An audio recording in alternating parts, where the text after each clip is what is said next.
வணக்கம் நேர்களே, உங்கள் அனைவரையும் சிஎம்ஆர் டிவிஐ ஊடாக சந்திப்பதில் மிக்க மகிழ்ச்சி. உங்கள் அனைவரையும் இந்த காலை வேளையில் நாங்கள் சந்திக்கின்றோம். பிரபல பாடகர்கள் இருவர் நம்மோடு இணைந்திருக்கின்றார்கள். வருகின்ற நாளைய தினமும் நாளை மறுதினமும் பிரம்மாண்டமான இசை நிகழ்ச்சியை கனடாவில் வழங்க இருக்கின்றார்கள். ஏற்கனவே பல நிகழ்ச்சிகளை வழங்கி கனடாவில் மக்கள் மனங்களை ஈர்த்த கலைஞர்கள் இப்பொழுது இங்கே வருகை தந்திருக்கின்றார்கள். இப்பொழுது எங்களோடு பிரபல பாடகர் ஸ்ரீனிவாஸ் அவர்களும் அவர்களுடைய புதல்வி ஷரண்யா ஸ்ரீனிவாஸ் அவர்களும் இணைந்திருக்கின்றார்கள். அவர்களை சிஎம்ஆர் காற்றலையில் சந்திப்பதில் மிக்க மகிழ்ச்சி அடைகின்றோம். உங்கள் இருவருக்கும் வணக்கம். வணக்கம். வணக்கம் ராம். ஆமாம், மீண்டும் உங்களை கனடாவில் சந்திப்பதில் மிக்க மகிழ்ச்சி. சிஎம்ஆரினுடைய பிரம்மாண்டமான இசை நிகழ்ச்சி தான் எங்களுக்கு ஞாபகத்துக்கு வருகிறது. 2015 ஆமாம் 15.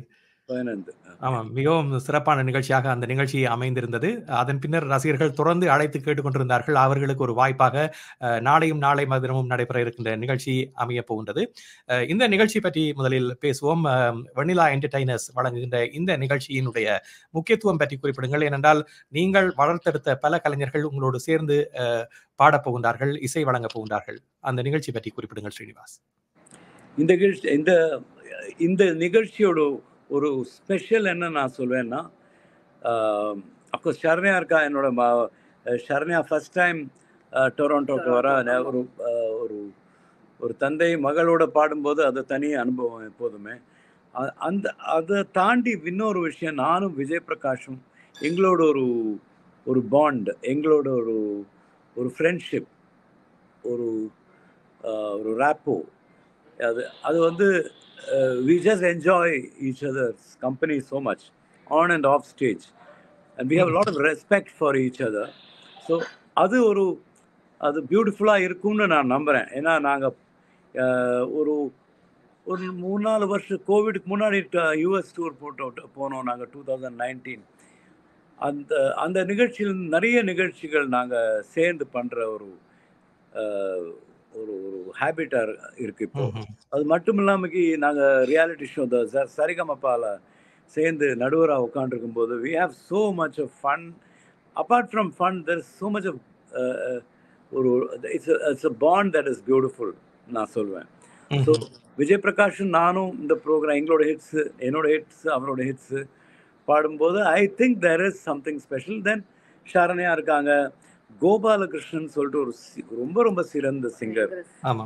அவர் வந்திருக்கார். அவர் வந்து he is one of the best talents that I have seen across reality shows. முத்துச்சிற்பி வந்திருக்கார், சௌமியா பாடுறாங்க. இது மாதிரி பல டேலண்ட்ஸ். ஆமாம், குறிப்பாக உங்களோடு நீங்கள் நடுவராக கடமையாற்றுகின்ற இடத்தில் இசை வழங்குகின்ற இசைக்கலைஞர்கள் வழங்குகின்ற பொழுது இசையை இவ்வாறு வெளிநாடுகளுக்கு வந்து அவர்களுடைய இசையை ரசிக்கின்ற ரசிகர்கள் வித்தியாசமான அனுபவத்தை பெறுவார்கள் அல்லவா? அந்த இசைக்குழுவோடு நீங்கள் பணியாற்றிய அனுபவம், குறிப்பாக அவர்களே இப்பொழுது இந்த நிகழ்ச்சிக்கு இசை வழங்குவது என்பது எப்படி இருக்க போகிறது? நல்லா இருக்க போகிறது. ஏன்னா ஜீ தமிழில் வாசிக்கிற அந்த சதீஷோட தலைமையில் இருக்கப்பட்ட ஒரு பேண்டு தான் வந்திருக்காங்க. எல்லா இந்தியாவிலேருந்து மியூசிஷியன்ஸ், 1-2 இங்கே உள்ளூர் கலைஞர்களும் இருக்காங்க. அண்ட் கீத் பீட்டர்ஸ்ன்னு சொல்லிட்டு ஏஆர் ரஹ்மானுக்கு சின்ன சின்ன ஆசையிலேருந்து வாசிக்கிற ஒரு ஜாம்பவான் பேஸ் கிட்டாரிஸ்டும் இருக்கார் இந்த நிகழ்ச்சியில். So it's going to be ரொம்ப மியூசிக்கலாக ரொம்ப என்ரிச்சிங்காக இருக்கும்னு நாங்கள் நம்புகிறோம். And I think it's going to be a good experience for the audience. சரி ஷரண்யா, நீங்கள் முதல் தடவையாக கனடாவுக்கு வந்திருக்கின்றீர்கள். உங்களை வருக என்று வரவேற்கின்றோம் கனடாவுக்கு. அதே நேரத்தில் உங்களுடைய தந்தையோடு ஒரே மேடையில் இந்த இசை நிகழ்ச்சியில் பங்கு பெற்றுகின்றீர்கள். இந்த அனுபவம் என்பது உங்களுடைய இசை வாழ்வில் எப்படி இருக்க போகிறது? நீங்கள் என்ன எதிர்பார்ப்புகளை கொண்டிருக்கின்றீர்கள்? ஸோ அப்பாவோட பாடும்போது எப்பவுமே ரொம்ப ஸ்பெஷல். அது நான் வந்து எல்லா மேடையிலையும் சொல்லுவேன். அது தவிர டொராண்டோவில் இதுதான் என்னோட முதல் டைம்.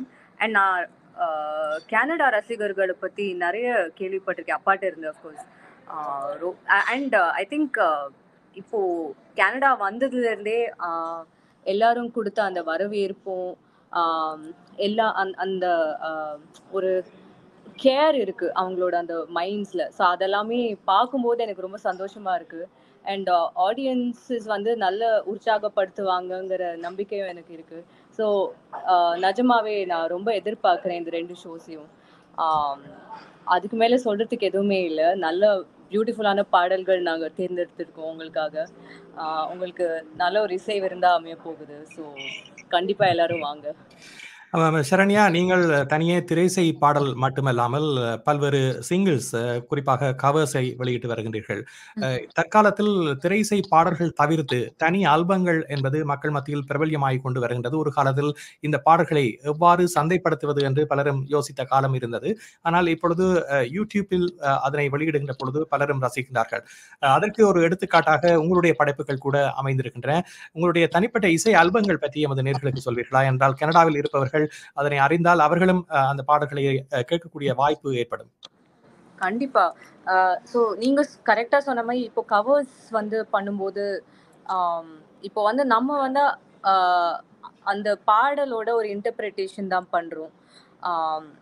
அந்த ஒரிஜினலுக்கு யாருமே இது பண்ண முடியாது, அந்த மேட்ச் பண்ண முடியாது.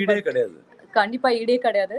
பட் எங்களோட ஒரு சின்ன இன்டர்பிரிட்டேஷன் பண்ணும்போது அதுவும் ஒரு பியூட்டிஃபுல்லான ஒரு அனுபவமா இருக்கு. அது தவிர எந்த பாட்டு ஏதாவது ஸ்பெஷலா நீ பண்ணதா பாட்டு? நிறைய பாடல்கள் இருக்கு. நான் வந்து கவர்ஸ் பண்ணது வந்து எனக்கு வந்து நிறைய ராஜா சார் சாங்ஸ் நான் கவர்ஸ் பண்ணியிருக்கேன். அண்ட் இன்னும் ஒரு பியூட்டிஃபுல்லான ஒரு பாடல் பண்ணியிருக்கேன். நான் வந்து ஒரு 4 வருஷம் முன்னாடி சிற்பி செதுக்காத பொற்சிலே அப்படிங்கிற ஒரு பாடல் சூஸ் பண்ணி அதோட கவர் பண்ணேன். அது வந்து 1954 வெளிவந்த ஒரு படத்துல இருந்து ஒரு பாடல். நான் மேடையில முதல் தடவை அந்த பாடல் தான் பாடினேன். யாரோ எனக்கு தேர்ந்தெடுத்து கொடுத்தாங்க, அது நான் வந்து லேர்ன் பண்ணி பாடினேன். ஸோ எனக்கு ரொம்பவே ஸ்பெஷலான ஒரு சாங் அது. ஸோ அந்த கவர் எனக்கு ரொம்பவே பிடிச்ச ஒரு கவர். அது நான் நல்லா ப்ரொடியூஸ் பண்ணி நல்ல வீடியோ எல்லாம் ஷூட் பண்ணேன். ஸோ எனக்கு அது ரொம்ப ரொம்ப பிடிச்ச ஒரு பாடல். ஓரிரு வரிகள் அந்த பாடலை எமது நேயர்களுக்காக வழங்க முடியுமா? கண்டிப்பா. சிற்பி செதுக்காத பொற்சிலை எந்தன் சித்தத்தை நீ அறியாயோ, சிற்பி செதுக்காத பொற்சிலை எந்தன் சித்தத்தை நீ அறியாயோ, சிற்பி செதுக்காத பொற்சிலை. மிகவும் அருமையாக இருந்தது. ஆமாம், இந்த பாடலை நீங்கள் முழுமையாக யூடியூப் தளத்திலும் பார்க்கக்கூடியதாக இருக்கும் என்பதனை நேயர்களுக்கு தெரிவித்துக் கொள்கின்றோம். ஆகவே இது போன்ற பல பாடல்களை நாளையும் நாளை மறுதினமும் வழங்க இருக்கின்றார்கள்.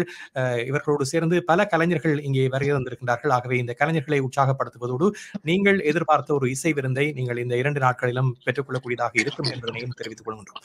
சரண்யா, உங்களுடைய தந்தை பலருக்கு ஒரு ரோல் மாடலாக இருக்கின்றார்.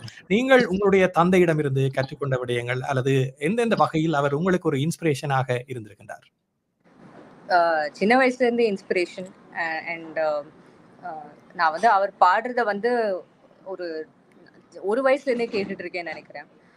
அந்த டைம்ல அவர் வந்து திரைப்படத்துறையில நிறைய ட்ராக்ஸ் எல்லாம் பாடிட்டு இருந்தாரு. அதாவது மெயின் சாங்கா அவரோட வாய்ஸ்ல வராது, பட் நிறைய ட்ராக்ஸ் மெயின் சிங்கர் பாடுறதுக்கு ட்ராக்ஸ் பண்ணுவாங்க.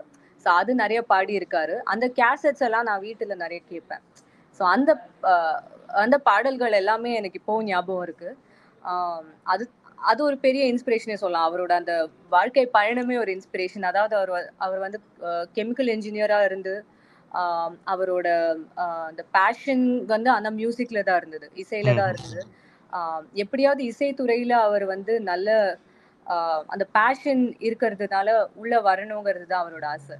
ஸோ அந்த டைம்ல அவர் வந்து அவர் நல்ல உத்தியோகத்துல இருந்தாரு. அதெல்லாம் குவிட் பண்ணி அதுக்கப்புறமா ஏஆர் ரஹ்மான் சாரை சந்திச்சு ஏஆர் ரஹ்மான் சார் சொன்ன ஒரே விஷயம் வந்து, நீங்க வந்து என்னோட ஸ்டூடியோல வந்து நீங்க வந்து நிறைய பாடல்கள் எல்லாம் பாடுங்க, பட் உங்களோட ஜாபை நீங்க விடணும், ஏன்னா அப்போதான் இது பண்ண முடியும் அப்படின்னு சொன்னாரு. ஸோ அந்த ஒரு சூழ்நிலையில எங்க அம்மா ரொம்பவே சப்போர்ட் பண்ணாங்க இந்த ஒரு டிரான்சிஷன் இருக்கும்போது. ஸோ நிறையவே அந்த டைம்ல இப்படி நிறைய இது இருந்தது, நிறைய ஐயோ நடக்குமா நடக்காதா, இந்த துறையில நான் வந்து எப்படி பண்ண போறேன் அப்படிங்கிற ஒரு இது டவுட் எல்லாம் இருந்தது. பட் எப்படியோ அவரோட அந்த பர்சவியர்ன்னு சொல்லுவாங்கல்ல, அதனால அவர் வந்து அப்படி இவ்வளோ காலம் கடந்து இவ்வளோ அருமையான பாடல்கள் அவருக்கு அமைஞ்சது ஒரு பெரிய பெரிய பாக்கியம் ஆக்சுவலா. ம்ஹ்ம். அதுவே ஒரு பெரிய இன்ஸ்பிரேஷன் எனக்கு. ஆமாம். நன்றி. அதே நேரத்தில் ஸ்ரீனிவாஸ் அவர்களே, நீங்கள் இலங்கையில் எமது வானொலிக்கு நான் வேலை செய்த வானொலிக்கு வந்தபொழுது, அப்பொழுது பல ஹிந்தி மொழி பாடல்கள் பற்றியெல்லாம் பேசி இருக்கின்றோம். குறிப்பாக உங்களுடைய இசைக்கால ஆரம்பத்துக்கு ஒரு இசை ஆசானாக இருந்தது அந்த காலத்து பாடகர்கள் என்று சொல்லலாம். ஹிந்தி மொழியில் வெளிவந்த பல பாடல்களை நீங்கள் உதாரணமாக கூறியிருந்தீர்கள்.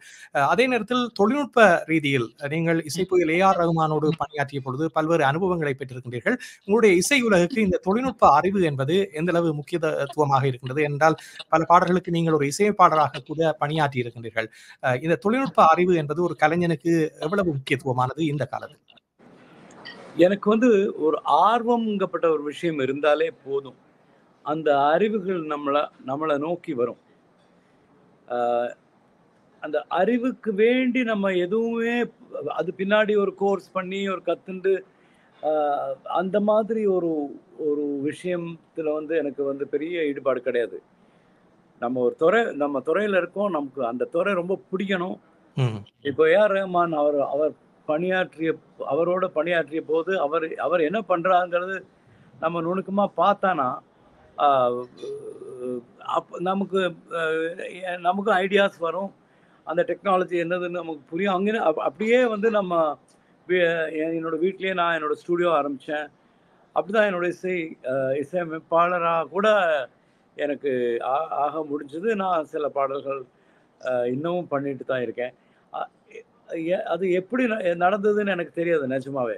எனக்கு எப்படி இந்த நீங்க சொல்ற மாதிரி இந்த தொழில்நுட்பங்கள் எப்படி நான் கத்துட்டேன்னு எனக்கு தெரியாது. அது தன்னால வந்தது, அவ்வளவுதான். இசை எப்படி வந்ததோ அதே மாதிரி தன்னால வந்த விஷயம்தான் இது. ஏன்னா நம்ம வந்து ஒரு ஆர்வம் இருந்தாலே போறோம், பேஷன் இருந்தானா கண்டிப்பா நம்மளால அது நிறைய விஷயங்கள் சாதிக்க முடியும். சாதனைங்கப்பட்ட ஒரு வார்த்தை போக போக எனக்கு சாதனைங்கப்பட்ட வார்த்தைங்கிறது ரொம்ப ஒரு போலின்னு சொல்ல மாட்டேன், அது தேவையில்லாத ஒரு வார்த்தைன்னு தான் எனக்கு தோன்றது. என்ன ஒரு சாதனைன்னா நம்ம வந்து அந்த நம்ம எந்த துறையில இருக்கோமோ, நான் இசையில இருக்கேன், அந்த துறையை நம்ம ரொம்ப நேசிச்சு பண்ணணும். எது நாளைக்கு நான் பாடுறதானாலும் எனக்கு பிடிச்சி நான் பாடணும். எனக்கு பிடிச்சி பாடினா அது போறோம். அதே வந்து 95% 100% அது போறோம் எனக்கு. மற்றவங்க ரசிப்பாங்கப்பட்ட நம்பிக்கை எப்போதுமே. So I think the passion and you should enjoy what you do, அவ்வளவுதான். எனக்கு வேற மற்றது எதுவுமே நத்திங் எல்ஸ் மேட்டர்ஸ்.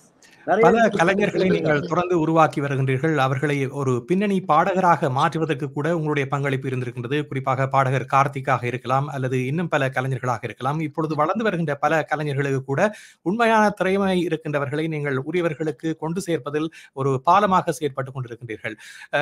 இப்போது வருகின்ற திறமைகளை பார்க்கின்ற பொழுது, உங்களுடைய ஆரம்ப காலத்தோடு ஒப்பிடுகின்ற பொழுது எவ்வாறான திறமையானவர்களை நீங்கள் இனம் கண்டிருக்கின்றீர்கள்? என்னென்ன வித்தியாசங்களை அந்த காலத்துக்கும் இந்த காலத்துக்கும் இடையில் பார்க்கிறீர்கள்? இல்லை, காலம் போகும் தோறும் அது நிறைய சேஞ்சஸ் இருக்கும். நம்ம வந்து ஒரு நாளுமே கம்பேர் பண்ணக்கூடாது, என்னோட ஒப்பீனியன். இப்போ வந்து ரொம்ப இன்டெலிஜென்ட், ஹைலி இன்டெலிஜென்ட், அவங்களோட எக்ஸ்போஷர் தனி. நாங்கள் வந்து எங்கள் டைமில் வந்து ஒரு கேசட் கூட கிடையாது டைம். ரேடியோவில் பாட்டை கேட்டு எப்போ திருப்பி மறுபடியும் வரும், ஒரு தடவை கேட்டாலே அந்த பாட்டு நம்ம மைண்டுக்குள்ளே போயிடும். ஏன்னா அந்த அளவுக்கு ஒரு கான்சென்ட்ரேஷன் இருக்கும். இப்போ அவ்வளோ தேவையில்லை நமக்கு. இப்போ வந்து எல்லாமே வந்து டெக்னாலஜி வந்துடுது, ஈஸியாக இருக்குது. So it's good thing. And today's youngsters அவங்க வந்து they are very very talented, very good, there is no doubt about it. ஆனால் என்னென்ன competition has become so much, number of people திறமையான மேபி அந்த காலத்தில் வந்து திறமையான சிங்கர்ஸோ இசை கலைஞர்களோ இருந்தாலும் அவங்களுக்கு வந்து ஒரு மோட்டிவேஷன் கொஞ்சம் கம்மியாக இருந்த மாதிரி தான் எனக்கு இருந்தது. ஏன்னா நிறைய பேர் வந்து ஒரு லெவலுக்கு மேலே அப்படியே விட்டுட்டு போயிடுவாங்க. இதை வேற இதெல்லாம் வேண்டாம்ப்பா, நமக்கு இதெல்லாம் ரொம்ப கஷ்டமாக இருக்குது, அங்கே போய் நிற்க வேண்டியிருக்கு இங்கே. ஆனால் உண்மையாக உங்களுக்கு வந்து நீங்கள் உங்களுக்கு இந்த அந்த துறை ரொம்ப பிடிச்சது, அந்த துறையில் இருந்தானா சந்தோஷம் நமக்கு கொடுக்கும்னு நினச்சவங்க மட்டும்தான் அந்த துறையில் நீண்ட நாள் நிற்பாங்கன்னு என்னோட நம்பிக்கை. ம்ஹ்ம். இந்த காலத்துல வந்து இந்த நீண்ட நாள்ங்கப்பட்டது ரொம்ப கம்மி ஆயிடுச்சு. ஏன்னா ஒரு ஒரு சினிமாவில் பாட்டு நீங்க சொன்னீங்க இண்டிபெண்டன்ட் ஆல்பம்ஸ் யூடியூப்ல போட்டு அது கூட பாப்புலர் ஆகுதுன்னு. ஆனா அது எவ்வளவு தூரம் அது ஒரு அஹ், ஒரு எவ்வளவு தூரம் வணிக ரீதியில் அது எவ்வளவு ஹவு நம்ம we cannot survive only with that hmm. ஒரு லைவ்லிஹுட். அந்த காலத்தில் அப்படி இல்லை. இப்போ நான் இப்போ ரஹ்மான் சார்கிட்ட போய் பாடி ஒரு 2-3 ஹிட் வந்தாச்சுன்னா தெரியும், ஓகே இனிமே நம்ம லைஃப் நல்லா தான் இருக்க போகிறது. ம்ஹ்ம். பட் அந்த மாதிரி ஒரு ஒரு துறை இல்லை இப்போ. இப்போ வந்து சினிமாவில் வந்து பாடுறதுங்கிறது the type of songs also have changed. Reality ஷோஸில் நிறைய பேர் கேட்குறாங்க, ஏன் இன்னமும் 80s 90s பாட்டை பாடிட்டு இருக்காங்கன்னு. ஏன்னா அதுக்கு மேலே வந்த பாடல்கள் 2015க்கு மேலே வந்த பாடல்கள் வந்து ரொம்ப அது வந்து ஒரு 2-3 மந்த்ஸுக்கு வேண்டி தான் ரொம்ப சிறந்த இசையமைப்பாளர்கள் தான். ஆனால் அவங்க ஒரு இப்போ ஹிட் ஆனோம் ஒரு 2 மந்த்ஸ்க்கு, அதுக்கப்புறம் மறந்தாலும் பரவாயில்லைங்கிற மாதிரி ஒரு ப்ரொமோஷனுக்கு வேண்டி மட்டும்தான் அவங்க வந்து அது பண்ணுறாங்க. ஸோ அந்த ஒரு ட்ரெண்ட் மாறினா நல்லா இருக்கும். சரி, இதே நேரத்தில் தென் அண்ட் நவ். ஆமாம். உங்களுடைய ஆரம்ப காலகட்டத்தை எடுத்துக்கொண்டால் பல பாடல்கள் உங்களுடைய குரல் என்று இப்பொழுதுதான் எங்களுக்கு அறியக்கூடியதாக இருக்கின்றது. பல பாடல்கள் வானொலியில் ஒலிபரப்பாகின்ற பொழுது அந்த காலத்தில் ஸ்ரீனிவாஸ் என்ற பெயர் வராமலேயே பல பாடல்களில் பாடியிருந்தீர்கள். உதாரணமாக சொர்க்கம் என்பது நமக்கு என்ற பாடலை பலரும் குறிப்பிடுவார்கள். இப்பொழுது பார்க்கின்ற பொழுது அது உங்களுடைய குரல் தான் என்ற ஒரு நிலையை எல்லோரும் அறியக்கூடியதாக இருக்கின்றது. அந்த காலத்தில் நீங்கள் பாட ஆரம்பித்த பொழுது இப்படி ஒரு நிலையை நீங்கள் அடைவீர்கள் என்று நினைத்திருந்தீர்களா எப்பொழுதாவது? ஒரு விஷயம் சொல்றேன், அந்த காலத்து சொர்க்கம் என்பது நமக்கு ஆகட்டும், ஊல் அலலா ஆகட்டும், மிஸ்டர் ரோமியோவில் மெல்லிசை ஆகட்டும். மிஸ்டர் ரோமியோவில் மெல்லிசை என் பேரே வரல. ஊல் அலலால வந்து அந்த அந்த காலத்தில் அது பெரிய ஹிட்டு. மதுரை அதில் தந்தானே தந்தானே அந்த போர்ஷன் நான் தான் பாடினேன். ஹிந்தியில் நான் பல்லவி பாடினேன். இதெல்லாம் இருக்கு அப்போ வந்து. ஆனால் எனக்கு அந்த பேர் வரல. இண்டஸ்ட்ரிக்குள்ளால ஓகே இந்த ரஹ்மானுக்கு இந்த பையன் பாடுறான், ஸ்ரீனிவாசன் ஒரு பையன் பாடுறான், ஒரு பேர் வந்து எல்லாரும் என்ன ட்ரை பண்ண ஆரம்பிச்சாங்க. ஆனால் வெளி உலகத்துக்கு தெரியாது. ஊழலாம் என்னோட சேர்ந்து உன்னிமேனன் பாடினார். அவர் வந்து உலகம் ஃபுல்லாக வந்து அந்த பாடலை வந்து அந்த டைமில் நிறைய நிகழ்ச்சிகள். ஏன்னா அவர் அதுக்கு முன்னாடி அவர் ஆல்ரெடி பிரபலமான சிங்கர். அப்போ நான் என்ன நினச்சேன்னா, எனக்கு வந்து இந்த ஊழலா தாண்டி எனக்கு ஒரு 4-5 ஹிட்டு என்னைக்கு வரப்போகிறதோ அன்னைக்கு தான் இந்த ஊழலா கூட என்னோட பேரில் வரப்போகிறது. அது வரைக்கும் என் பேரில் வராது. என் பேர் இருந்தானா கூட என் பேரில் வரப்போகிறது இல்லை. எனக்கு அந்த 5 ஹிட்டு 10 ஹிட்டு எனக்கு கிடைக்கலைன்னா, நான் ஒரு 100 பாட்டு 200 பாட்டு பாடல, ஒரு 5 ஹிட்டு 10 ஹிட்டு எனக்கு கிடைக்கலைன்னா எனக்கு அந்த ஊழலால் நான் பாடினது கூட தகுதி கிடையாது. அந்த 5-10 hit solid hits I have to Singh. அப்பதான் வந்து ஐ ஹவ் அரைவ்டுன்னு எனக்கு தெரியும். அப்போ அந்த மனப்பான்மையோட தான் நான் அப்போ முன்னுக்கு போனேன். நான் ஆஃப்டர் தட் இட் கேம். மற்றதெல்லாம் வந்ததுக்கப்புறம் ஊழலாம் எனக்கு ஆட்டோமேட்டிக்காக என் பேரில் வந்துடுது. சொர்க்கம் என்பது நமக்கு என் பேரில் வந்துடுது. ஸோ அவ்வளோதான். நம்ம ஒரு பாட்டு மட்டும் பாடிட்டு எனக்கு பேர் வரலையே, எனக்கு அது வரலையேன்னு நினைக்க கூடாது ஒரு நாளும், யாரா இருந்தாலும். சரி சரண்யா, இப்பொழுது உங்களுடைய தந்தை ஒரு புகழ்பெற்ற பாடகராக இருக்கின்ற பொழுது மகள் அதைவிட இன்னும் சிறப்பாக பாட வேண்டும் என்ற ஒரு இலக்கு நிர்ணயிக்கப்படும். அது தானாகவே வந்துவிடும். உங்களுடைய இசைத்துறையை மென்மேலும் வளர்ப்பதற்கும் அதே நேரத்தில் இந்த இசைத்துறையில் நிலைத்து நிற்பதற்கும் நீங்கள் என்னென்ன விடயங்களை செய்து கொண்டிருக்கின்றீர்கள் என்றால், இப்பொழுது பல பாடகர்கள் வருகிறார்கள் போகிறார்கள். அவர்கள் ஓரிரு பாடல்களோடு சென்று விடுகிறார்கள். ஆனால் பொதுவாக பார்க்கின்ற பொழுது நிலைத்து நிற்கக்கூடிய ஒரு பாடகராக இருப்பது என்பது மிக கடினமான ஒரு விடயமாக இந்த காலத்தில் இருக்கின்றது. இது பற்றி என்ன சொல்ல போகிறீர்கள்? அப்பா சொன்ன மாதிரி இப்போ இருக்கிற அந்த காலகட்டத்துல நிறைய டேலண்டட் பீப்புள் இருக்காங்க. இப்போ இசை நிகழ்ச்சி பார்க்கும்போதே, ஏதாவது இப்போ ரியாலிட்டி ஷோஸ் எடுத்தாலுமே எவ்வளோ டேலண்டட் பீப்புள் பார்க்குறோம், நிறைய பேர் பார்க்குறோம். பட் அந்த சினிமா துறையில வந்து பாடல்கள் பாடுறதுங்கிறது ரொம்ப ரொம்ப ரொம்ப கஷ்டமான விஷயம். அண்ட் என்னை பொறுத்த வரைக்கும் அது வந்து நம்ம ட்ரை பண்ணிக்கிட்டே இருக்கணும்னு நினைக்கிறேன்.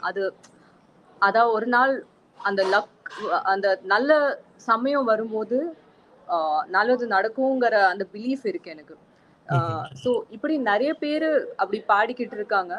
அண்ட் மேடை நிகழ்ச்சிகள் நிறைய இருக்கு எல்லாருக்குமே. பட் அந்த ஒரு பாடல், ஒரு டிஃபைனிங் சாங்னு சொல்லுவாங்க இல்லையா, அது வந்து இப்போ ரொம்ப ரொம்ப கஷ்டமாயிடுச்சு எல்லாருக்குமே பொதுவாக பார்க்கும்போது. ஸோ அப்படி இருக்கும்போது நிறைய பேர் அப்படியே அந்த ஒரு மாதிரி என்ன எனக்கு புரியலை, என்ன நடக்குது, நான் நல்லா தான் பாடிட்டு இருக்கேன், பட் எனக்கு ஆப்பர்ச்சுனிட்டிஸ் எதுவுமே வரலன்னு நினைப்பாங்க.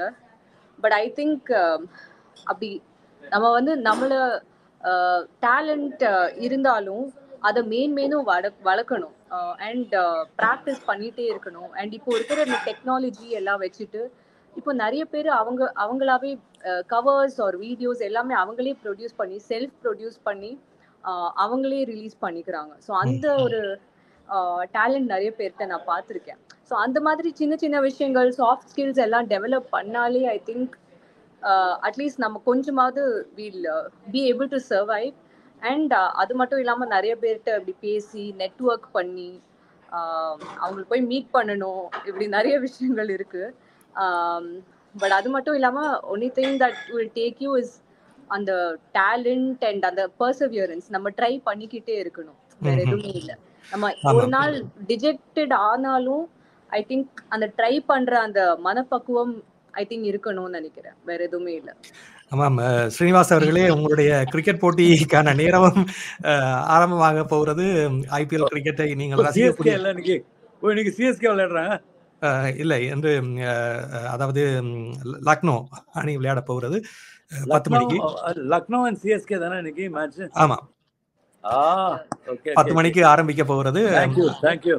ஆமாம், அதே நேரத்தில் இந்த இசை நிகழ்ச்சிகள் மிக முக்கியமாக என்னென்ன விடயங்களை நீங்கள் சேர்த்திருக்கின்றீர்கள் என்றால், நீண்ட நாட்களுக்கு பின்பு கனடாவில் 2 நாட்கள் நடைபெறுகின்ற ஒரு நிகழ்ச்சியாக இருக்கின்றது. இந்த நிகழ்ச்சியினுடைய சிறப்பம்சம் பற்றி நிகழ்ச்சியின் நிறைவில் கூறிக்கொண்டு இருவரும் சேர்ந்து எங்களுக்காக ஒரு பாடலையும் இந்த நிகழ்ச்சியின் நிறைவில் பாட வேண்டும் என்று கேட்டுக்கொண்டு இன்றைய நிகழ்ச்சியில் இருந்து விடைபெற இருக்கின்றோம். கண்டிப்பா. மின்சார பூவே பெண் பூவே மெய் தீண்ட வேண்டும் என்னோடு வாராய், என் ஆசையோசை கேளாய், மாலையில் பொன் மார்பினில் நான் தொழில் கொள்ள வேண்டும், காலையில் உன் கண்களில் நான் வெயில் காய வேண்டும், சகியே சகியே சகியே, என் இசைக்கும் ஆசைக்கும் பூசைக்கும் நீ வேண்டும், மின்சார கண்ணா